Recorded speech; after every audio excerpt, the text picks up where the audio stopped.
Hello, everyone, and welcome to Slash Film Daily for Monday, February 15th, 2021. On today's episode, we are going to be discussing the latest film and TV news. My name is Ben Pearson. I'm the senior writer at slashfilm.com, and I am joined on today's episode by Slash Film writer Chris Evangelista. Hello. Chris, it's just you and me today. It's a relatively quiet news day. It's President's Day, so it's like kind of a holiday, but not really. It seems like Hollywood is just sort of, churning out the occasional interesting story, but a lot of, fluff and nonsense, to be honest. So this is probably going to be a shorter episode than normal, but over the, today and the past couple days, we have some news that I thought was worth discussing on an episode. So let's just jump right into that and start with some news that dropped on Friday evening, which is really exciting to me. And I have not talked to you about this, so I want to get your take on this. But Donald Glover and Phoebe Waller-Bridge announced that they are going to be starring in and creating a new iteration of the romantic spy thriller Mr. and Mrs. Smith for Amazon Prime Video. So it's a TV series that they're working on. It is going to be, quote, a new take and iteration. So I don't know if that just literally means like, hey, it's a new thing, or if there's like some sort of new spin to the story.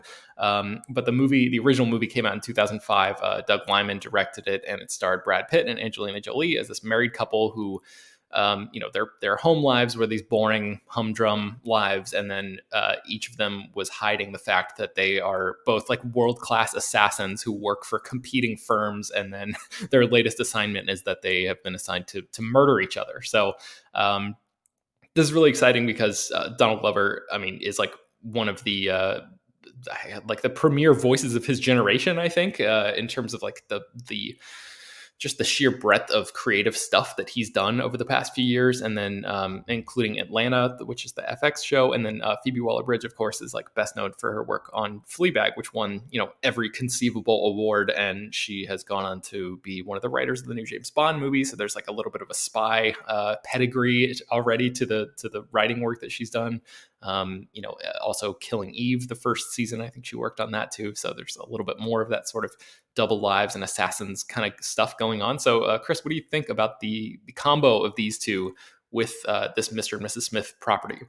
I'm excited about them together. Obviously, they've sort of worked together before because they were both in Solo together, which I feel like a lot of people forgot about, but it happened, everyone. The only thing that strikes me as odd is that this is the property they're teaming up on, just because I just feel like the Mr. and Mrs. Smith movie was just kind of, I feel like that movie is more memorable because it's the movie that Brad Pitt and Angelina Jolie, started having an affair on, and it broke up Brad Pitt and Jennifer Aniston's relationship. I feel like if anyone thinks about the movie, they just think about it in those terms. They don't really, but maybe I'm wrong. Maybe there's like an entire generation out there who's like, fuck yeah, Mr. and Mrs. Smith. I wouldn't be surprised. I feel like every once in a while something like this happens where a title gets brought up and I think of it as like, no one cares about that. And then like everyone on Twitter is like, hell yeah. When I was a kid, I watched that all the time. So, but sorry, go ahead. I was just going to say, I think if anything, it sort of represents sort of like a throwback to that, like just on the cusp of that era when Hollywood was still like giving decent sized budgets to, premises and projects like this before every single thing became either, a Blumhouse style micro budget thing or Avengers Endgame, Yeah, right. So I don't know. I guess we have to wait and see. Like, it's unclear whether these guys, whether Glover and Waller-Bridge are actually going to be contributing to the writing of this thing, or whether or not they're just going to be like executive producing it, sort of like overseeing the creative vision of the thing. But yeah, that's the other thing. Like, I will be much more excited if it's announced like they're handling like the creative decisions, because as wonderful performers as they are, I feel like both of their strengths lie in what they create. And, if it's them writing the scripts, then yes, I'm absolutely all in on this, but I guess we'll see. All right. So let's move to a project that I think you might not be as all in on, which is a face-off project. Well, take me through the timeline of this face-off announcement that happened at the end of last week. So on Thursday, word came that Adam Wingard, who directed You're Next and The Guests and the upcoming Godzilla versus Kong, would be directing a face-off remake. And this actually isn't the first time we've heard of a face-off remake. It was previously announced back in 2019, and Oren Uziel. Well, I'm sure I'm saying his name wrong, and I apologize, but his credits include 22 Jump Street and the Cloverfield Paradox, and Sonic the Hedgehog was actually announced to be writing that version, but that's no longer the case. Simon Barrett, who wrote most of Adam Wingard's films, is tackling the script. And when this news broke, I was very perturbed by this because we do not need a Face Off remake. That movie is, I dare say that movie is perfect in its own terms. Is it a perfect movie? I mean, maybe not technically, but for, a John Woo movie where John Travolta and Nicolas Cage swap faces and lives and have boat chases and shoot at each other in churches, it's pretty damn perfect. And I like Adam Wingard. I like his movies, but I am not really interested in seeing anyone remake this.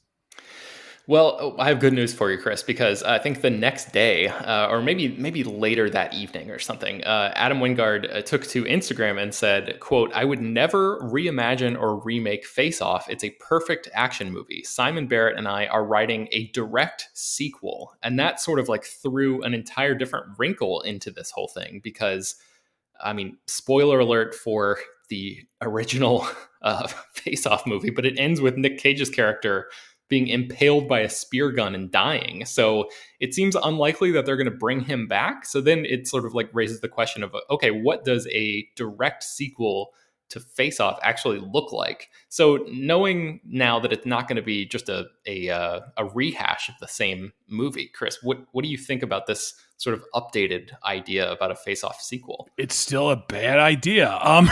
Look, no matter what Adam Wingard is saying here, I sincerely doubt this is going to be a direct sequel in the terms of that, like, John Travolta's character is back and he's swapping faces with someone else. I mean, maybe that'll happen. John Travolta, his career is in kind of like a weird place right now. He's doing Fred Durst movies, so I don't know.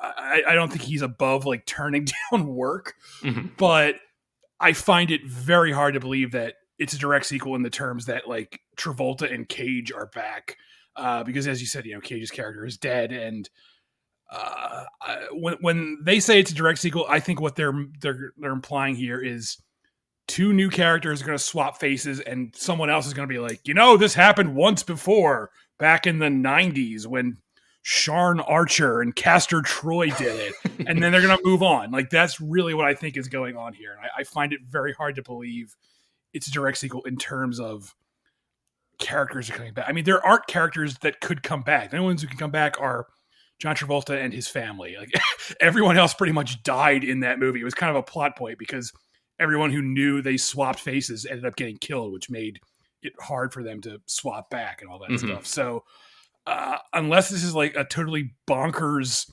idea where Nicolas Cage's character rises from the grave, and honestly, I would be excited to see that, but I find it very hard to believe that that's what's happening here. I'm almost 99.9% sure it's going to be two new characters, and they're just going to have someone bring it up and say, once upon a time this happened. So when I wrote this article about this update, Chris, I sort of theorized about two potential possibilities for what this sequel could be like. And I want to run those by you and just see what you think about them real quick. So one of them is that Sean Archer's daughter, Jamie, who was played by Dominique Swain in the original, this direct sequel could be about this Jamie character who is now all grown up. Maybe she's followed in her father's footsteps and become an FBI special agent. And then she just so happens to be the one who has to undergo the same experimental surgery that her father pioneered decades before. So that's one option. And then the other one is that maybe it does bring Travolta back, and it brings Cage back in a way that like Willem Dafoe came back in the Sam Raimi Spider-Man movies, where like, Travolta's character walks in front of a mirror and it's Cage on the other side of the mirror, and the two of them like have discussions back and forth that way. And like maybe this whole face-off surgery that they did, like, is having like long-term lasting mental side effects where he's like breaking down, and like the lines between these two people are becoming even more blurred, even though it's decades later and all that kind of stuff. So what do you think about either of those potential options there? I think the second option is the one I like more, but it's very hard for me to get excited about that, because even in that scenario, Nicolas Cage would only like be like a cameo, unless like the whole movie Mirrorverse Nicolas Cage. Yeah, unless like the whole movie was John Travolta talking to a mirror, then yes, I would watch that. But yeah, it's not a good idea. It's not, if the only way I'd get excited about this is if, like I said, Travolta and Cage were back, and also John Woo was coming back to direct it, because I like Adam Wingard, but I don't think he's right for this material. He's too droll. He's too like sarcastic. John too Woo, modern, maybe. Yeah, John Woo took Face Off very seriously, as serious as you can take a movie about two men swapping faces. John Woo took it that seriously, and that's what this material. It doesn't need like. I feel like Adam Wingard's version is going to be like very winking at the audience, like it's going to be tongue in cheek. And it's going to be like, ha, ha, ha, this is a funny scenario. And Face Off played that straight. It played that idea of face swapping and secret metal boot prisons very seriously. And that's what this material needs. And I don't think we're going to get that with Adam Wingard. All right. So our next story involves Captain Marvel 2, which has found an actress to play the movie's villain. What is the deal there, Chris? Zoe Ashton, who played, I forget her character's name, but she was in Velvet Buzzsaw, which is a movie that not a lot of people liked, but I really liked it, is playing the villain in Captain Marvel 2. We don't know what villain she's playing. That hasn't been announced yet, but we know that she will be the antagonist in the sequel, which is being directed by Nia DaCosta, who directed the upcoming Candyman reboot / sequel. Okay, so actually, now that you bring that up, I know we've talked about that new Candyman movie before. Do you know what else Nia DaCosta has directed, like off the top of your head? Have you seen any of her other movies? Because I don't think that I have, now that I'm like thinking about it a little bit more. She directed a film called Little Woods, which I haven't seen, but I've heard is good. But that's really that's right. I think HT saw that at a film festival like a year or two ago. Yeah. So I'll have to check that out. That was her feature debut, and then she directed. I'm looking at it now, and it's something called Top Boy, which I don't know what that is. It's like a TV drama. And then her next feature is Candyman, which hopefully will come out this year. It was supposed to come out last year, but as we all know, that didn't happen. Okay, so Zoe Ashton, as you mentioned, Velvet Buzzsaw. I enjoyed that movie too, I think. Maybe not quite as much as you did, but definitely more than the average person who I think watched that film and was like completely like flabbergasted at what the hell was going on in it. But I asked you to peruse a list of Captain Marvel villains from some sort of random wiki page that I found online of these people who have faced off against the Captain Marvel character in the comics. And I was wondering if you mentioned that Zoe Ashton, we have no idea what character she's going to be playing here, but I wonder if you might be able to scroll through that list and see if there's one or two characters that strike you as maybe a good or terrible or ridiculous option for her to be playing. I was looking at this list. I don't really know a lot about Captain Marvel, and I haven't heard of like any of these characters. There's a character named like Quasimodo, which is the Hunchback of Notre Dame, but it's like a space version of that. So let's go with that. I'm going to go with that. That's who she's playing, Quasimodo. You heard it here first, folks. That sounds incredible, actually. Like, does Quasimodo swing from space bells? Like, let's see. Let's look at the Quasimodo is the creation of Mad Thinker, whoever that is, created as part of a plan to defeat the Fantastic Four. The Thinker intentionally gave Quasimodo a monstrous appearance and informed him that he would upgrade it to a more attractive humanoid body if he was successful in his task. So that's that character's arc. He looks like Quasimodo from Hunchback of Notre Dame, and he wants to look handsome. And the only way that'll happen is if he defeats the Fantastic Four. So there, you heard it here, folks. That's what's happening in Captain Marvel 2. Disclaimer, that is not what's happening in the movie. Man, like just thinking about the total insanity of like the creativity and lack thereof sometimes of having to churn out comic book stories for decades and decades, and like just some of the story meetings that must have happened between these writers who are just like desperate to come up with anything to just fill pages for the next month's issue. That's I'm guessing that's how something like Quasimodo came to be. But all right, let's talk about our last story for the day, and that is the Paranormal Activity reboot, which we have known about for a while. That movie has now found a director, and that director is William Eubank, who directed the 2020 Kristen Stewart starring aquatic horror film Underwater. We know that Christopher Landon, who has been, I think he's written 4 of the Paranormal Activity movies so far, is going to be writing the script for this, and it is being described as a quote-unquote unexpected retooling. So, again, the mind reels at what that might actually mean in the context of this franchise, which is, if you've been paying attention to the Paranormal Activity movies, incredibly detailed in terms of its mythology and character interconnected characters and things of that sort. So an unexpected retooling, I have no idea what that really could be. If it's just maybe this new movie follows another character that we've already seen, or sort of shifts the perspective in some way. But Chris, I have not had a chance to see Underwater yet, but I think you and Jacob were sort of stumping for that movie a little bit and arguing that it was better than better than it seemed. Am I remembering that correctly? And what do you think about Eubank stepping into the director's chair for a Paranormal Activity movie? Yeah, I really dug Underwater. It's a lot of fun. It's not like groundbreaking or anything, and it's very derivative, but it gets the job done. It's a well-made underwater horror film. And I really like Christopher Landon because he wrote the Happy Death Day movies, and he directed the second one, and he just directed Freaky, which he also co-wrote. So this is a really cool team up right here, and I'm definitely, the Paranormal Activity series, it started pretty strong, although I recently revisited the first movie, and it's kind of amazing how little happens in that first movie. Like it's literally just scene after scene where they're just like, did you hear that? And then they move on.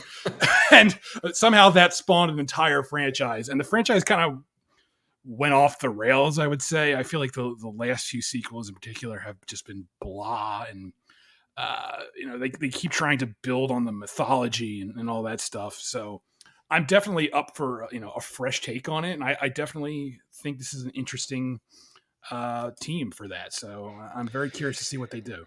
Did you see William Eubank's 2014 movie, The Signal, this science fiction mystery film? Is that the one with Lawrence Fishburne? I think it is, yes. I did not. I always see like the cover for it, but I've never actually seen the film. Yeah, I haven't either. Okay. What a way to end this podcast, Chris. Yes, we haven't seen that movie. Perfect. I love it. Well, that's all we got today. That's the news as fit to deliver to you in podcast form. So if you want to learn more about all of the stories that we mentioned on today's show, you can do that at slashfilm.com, and you can click on the individual stories that are linked inside the show notes of this episode. Slash Film Daily is published every weekday, bringing you the most exciting news from the world of movies and TV, as well as deeper dives into the great features you can find on the site. You can subscribe to the show on Apple, Google, Overcast, Spotify, all of the popular podcast apps, and send your feedback, questions, comments, and concerns, and mailbag topics. Please send those in too, if you have any, to us at peter@slashfilm.com. Make sure to leave your name and general geographic location in case we mention your email on the air. Don't forget to rate and review the podcast on iTunes. Tell your friends, spread the word. Thank you so much for listening, and we will talk to you all tomorrow.